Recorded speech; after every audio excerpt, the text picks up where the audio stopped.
Hey, what's up guys? This is Anthony from Anthony's Customs, and for this review, we are looking at the Marvel Legends Retro Carded Hammerhead. This is obviously part of the Spider-Man batch of figures, and this is surprisingly one of the better figures out of the wave. So we're going to get a question of the day done right away. How much do you care about Hammerhead as a character? I'm guessing he's got a following of some sort, because he's been around forever, but I don't know. So let me know. I think he's alright. He's like one of those throwaway villains for me because he's got a goofy power and he's just a gangster. But you guys can let me know how you feel about it in the comment section below for the question of the day. But this, like I said, it's one of the better figures of the wave. It's a contender for #1 spot, I think, with Shocker. So let's go ahead and get him off the stand and take a closer look.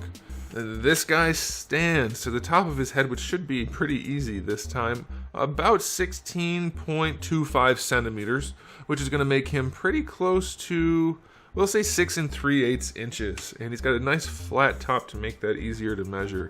And this is another one where it's a surprisingly good figure. I wasn't expecting it to be. I didn't realize they were going to be putting it on the newer suited body. I do believe some of these parts are reused. I think this is the same coat. No, it's not. Maybe it's all new. I can't quite place the arms in the coat, but the legs are the pinless legs, which are very nice. All in all, this is the best suited body I've reviewed. Overall, it's very, very well put together. They did a decent enough job with the pinstripes on the coat. The legs look a little wonky in the back, but on the front, they're pretty good. Pretty nicely lined up. They look all right. The coat, it's okay. Sleeves are okay. It's good enough. It doesn't look great, but it's definitely good enough. The red tie is a separate piece, so that's fine. They did paint his brass knuckles, so that's pretty cool. And you can see the detail on the sculpt work. I don't know what it says. I can't tell what it says through the camera, and I'm not that familiar with the character. It looks to me like it says... I have no idea. I can't tell. Does it say something? You guys can let me know. Okay, so yeah, that looks cool. Oh, the head. Let's talk about the head. This is by far a better head sculpt than the one we previously got. That was one of those alternate heads. This is way better. The sculpt is nice. Paint job is nice. They seem to be nailing the paint jobs for this guy and Rhino, and maybe they're going to continue to do that. Maybe we're going to get some really nice face paints going forward. I like it a ton. Okay, so aesthetically speaking, best suited body. It's not covered in ridiculous wrinkles. It's reasonably wrinkled. Suits are generally a fairly thick material, so you wouldn't have just a million wrinkles. The pants look nice, sleeves look nice, vest and everything. It all looks really good. Head sculpt is good. I'm going to give this guy an 8 out of 10 for Marvel Legends. For the aesthetic, it's very nice. They probably could have cleaned up a few things here and there, but it does look good. Now, as far as accessories go, we have the 2 fist hands that come out in the package.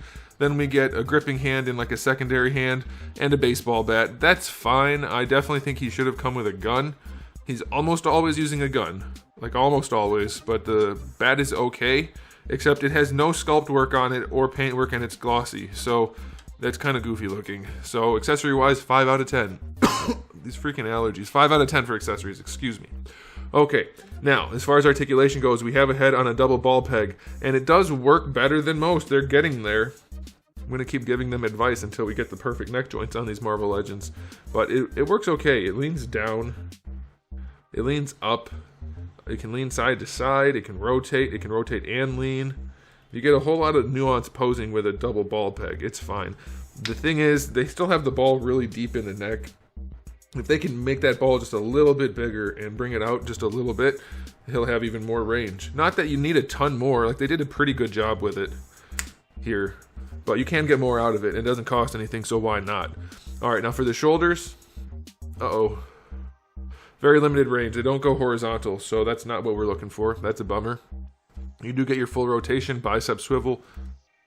Double jointed elbow with way better than 90, that's good. Wrists have a swivel and a hinge, that's good. The bat gripping hand does not have a vertical hinge. That's a bummer. It can be used as a gun holding hand, by the way, also. Torso has articulation in there. I can't quite tell what. I think it's just the ab crunch, but it's not going to work. He's got way too much plastic going on. So you get your waist twist. Hips, they don't go quite horizontal, but I think that'll be good enough for a guy like this. Although he does do a lot of running and headbutting with his stupid head. Thigh swivel is fine. This guy's power is so goofy. Am I wrong? Isn't it only his head that's adamantium? So how is he headbutting cars and stuff? Isn't that just shattering his spine and just obliterating his body every time? I don't know. So the knees have good range, but they're definitely a little chunkier than I would prefer. That's a problem with suited knees. There's nothing you can really do about that, so I don't really blame him, so I think that's okay. Then the ankle goes all the way back, really good range. It goes pretty far forward. I like that, and you get an okay, not great, but an okay ankle rocker. So I think for a suited figure, this guy has plenty of range. Shoulders could be better, but it's all in all pretty good. I'll give the articulation 7 out of 10. For a suited guy, that's fine. But it's obviously not like impressively good range or anything like that. So yeah, this guy and Shocker, they're the standouts for the wave for sure. They have the most new stuff going on. They have the most well-executed stuff going on. I'm going to give this guy a final rating of 8 out of 10 for Marvel Legends. If he had better range and better accessories, I'd be all for it. Yeah, Shocker got a higher rating just because of the sculpt work on there. It was very, very nice.